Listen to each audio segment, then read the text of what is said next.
আসসালামু আলাইকুম রহমতুল্লাহি আবরকাত। সুপ্রিয় দর্শক শ্রোতা, যে যেখান থেকে দেখছেন সকলকে জানাই সালাম ও শুভেচ্ছা।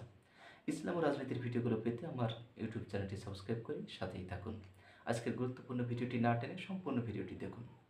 সম্মানিত ভিউয়ার্স, ছাত্র জনতার মহাবিপ্লবের মধ্যে দিয়ে বাংলাদেশ থেকে ফ্যাসিস্টের পতনের পর বাংলাদেশের মানুষ অপমর জনসাধারণ বাংলাদেশ একটি নতুন বাংলাদেশে পরিণত হোক, সকলের জন্য একটি সুস্থ ও নিরাপদ বাংলাদেশে পরিণত হোক, এটি সকলেই আশা করে।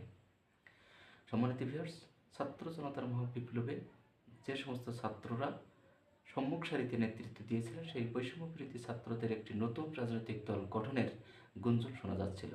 তাদের সেই গুঞ্জনটি সত্যি পরিণত হল। ছাত্র জনতার বিপ্লবে সম্মুখ সারিতে নেতৃত্ব দেওয়া বৈষম্যবিরোধী ছাত্রদের নতুন ছাত্র সংগঠন 27 ফেব্রুয়ারি 2025 আবু বাকের মজুমদারকে আহ্বায়ক করে 205 সদস্য বিশিষ্ট ছাত্র সংগঠন গণতান্ত্রিক ছাত্র সংসদ নামে আত্মপ্রকাশ ঘটে। জুলাই বিপ্লবের ছাত্র আন্দোলনের অন্যতম নেতা নাহিদ ইসলাম তত্ত্বাবধায়ক সরকারের উপদেষ্টা পদ থেকে পদত্যাগ করে 28 ফেব্রুয়ারি 2025 তাদের স্টেক হোল্ডারদেরকে নিয়ে এবং ফ্যাসিস্ট বিরোধী সকল রাজনৈতিক দলকে আমন্ত্রণ জানিয়ে নাহিদ ইসলামকে আহ্বায়ক করে 171 সদস্য বিশিষ্ট নতুন রাজনৈতিক দল জাতীয় নাগরিক পার্টির আত্মপ্রকাশ ঘটে। সম্মানিত ভিউয়ার্স, নতুন রাজনৈতিক দল বাংলাদেশকে এগিয়ে নিয়ে যাওয়ার জন্য মুখ্য ভূমিকা পালন করুক, না বাংলাদেশকে একটি শান্তিপূর্ণ বাংলাদেশে পরিণত করার জন্য তারা অবদান রাখুক।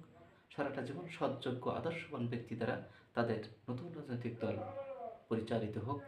বাংলাদেশ বিনির্মাণের সকল শ্রেণী পেশার মানুষদের জন্য একটি নিরাপদ রাজনৈতিক দল হিসেবে পরিগণিত হোক, সেই আশাবাদ ব্যক্ত করে আজকের ভিডিওটি শেষ করছি।